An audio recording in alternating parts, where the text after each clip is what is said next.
against? The section of the report is carried. It now gives me great pleasure to call on Grahame Smith, Fraternal Speaker from the Scottish Trade Union Congress, to address conference. So Grahame, if you're in the hall, you're very welcome. Céad Míle Fáilte.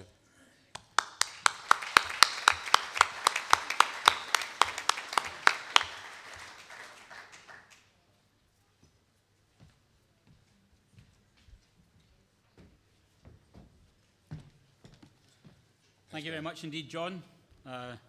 Delegates, it gives me tremendous pleasure to bring you the warmest greetings from the General Council and staff of the Scottish TUC. And I'd like to take this opportunity, if I may, to pay tribute to David Begg and to offer your new General Secretary, Patricia, my best wishes in her new role. I had great pleasure in working with David during the last decade, one of the most challenging for the trade union movement in Ireland. In my experience, David always conducted himself with great dignity and humility, and I had the pleasure of witnessing him in action, so to speak, on a number of occasions, and two in particular come to mind. The first was at the first ICTU Congress I attended in Bundoran, when David, in his vote of thanks to the Taoiseach Bertie Ahern, forensically but respectfully took apart the speech he had just made to Congress, much to the delight of the delegates, and a couple of hours later he did exactly the same thing to Martin McGuinness. The second occasion that I recall was at the Northern Ireland Committee conference a few years later, when David provided the best analysis I ever heard of the financial crisis. And after he spoke, I asked him for a copy of his speech, and rather bashfully he pointed to one piece of paper with a few scribbled notes on it and a copy of the Financial Times that he had quoted from. He delivered the speech completely off the cuff. I offer my best wishes to him and whatever he chooses to do in the future, and I very much look forward to working with you, Patricia, in the period ahead. I had the great pleasure of welcoming you to Scotland earlier this year when you attended the Council of the Isles meeting, which the STUC hosted in Glasgow. And before that, had the benefit of your insight into the industrial relations situation here in the Republic, which helped inform an important piece of work we were involved in with the Scottish Government in advance of our independence referendum last year, on the vital role that unions play, not just in the workplace, but across industrial sectors and as social partners with government, employers and others in civil society. Of the relationships the STUC has with trade union centres across the world, the relationship we have with the Irish Congress of Trade Unions is the one we hold most dear, and I'm in no doubt that our relationship will continue to flourish under your leadership of Congress. Congress, the result of the recent UK general election, which saw the election of a majority Tory government and the remarkable success of the Scottish National Party in Scotland, will have a profound impact on working people and their families and communities across the UK and beyond. And while I, for one, am still trying to assess all the implications, there are some things that we know for certain, and some of which will be confirmed tomorrow when the UK Chancellor presents his post-election budget. We've already been promised austerity writ large, with another £30 billion worth of ideological-driven cuts.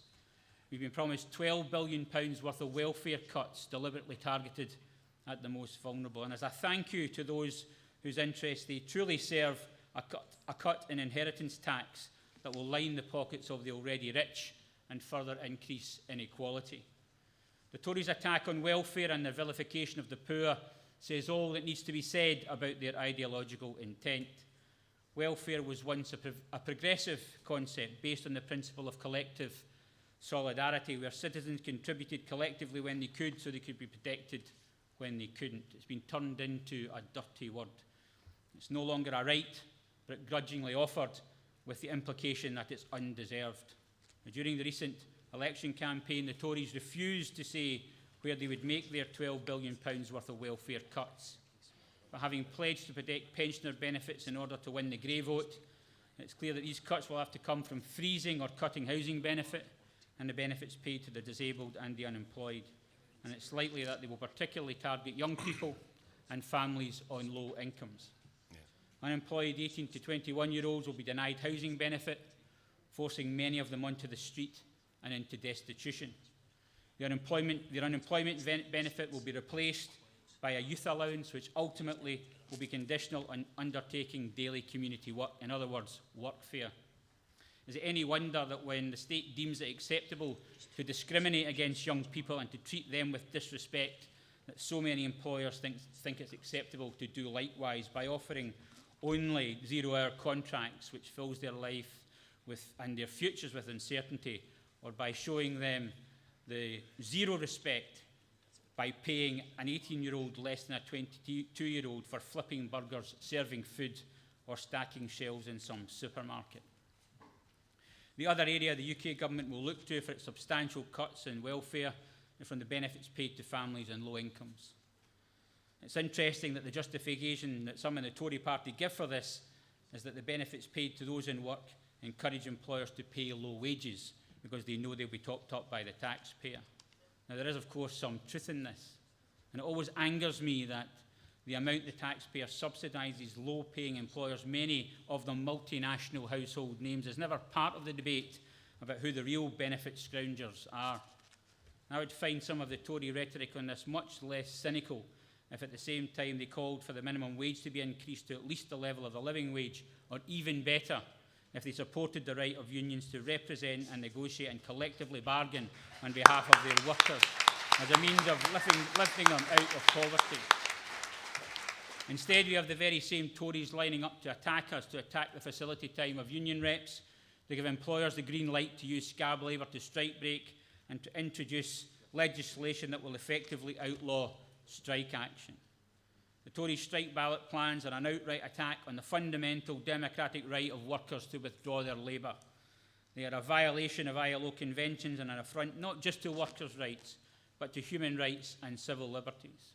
And they should be of concern not only to union members, but to anyone who values freedom and democracy and the legitimate right to peaceful protest. And no one should be in any doubt about the threat they pose to the future of the British trade union movement. And no one should be in any doubt about our determination to resist them. It's inevitable if these proposals are implemented, they will bring unions into conflict with the law. But colleagues, we would not be here today if our predecessors had not broken bad laws.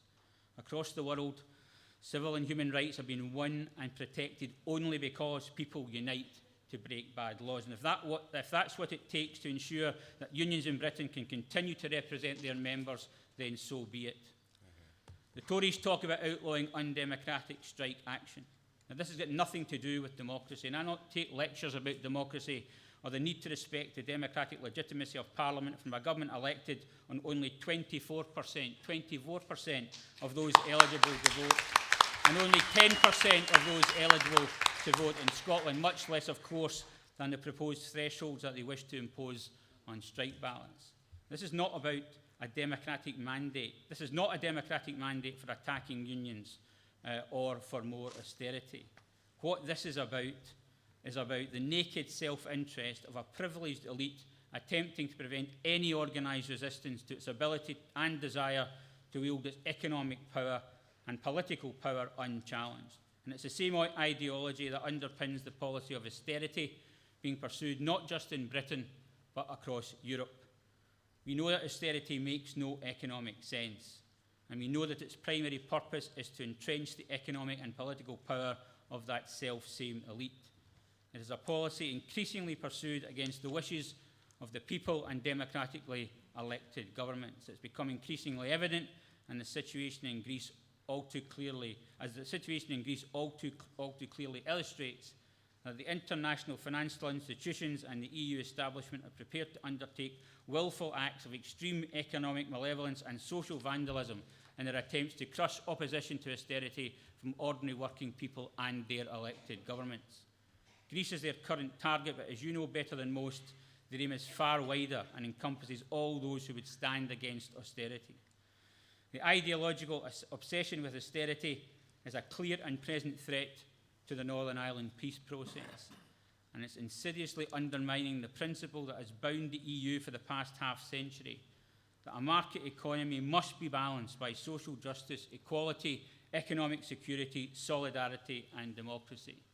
And as the UK government frantically lobbies EU governments for reductions in employment, consumer and environmental protections as a price of the UK's continued membership of the EU, it's more vital than ever that unions and other progressive forces stand together to demonstrate our collective solidarity.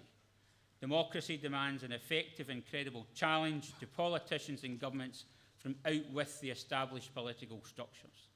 Democracy is about more than politicians and Parliament, it's about people, and it's how we influence the decisions that affect our lives, including those taken in the workplace.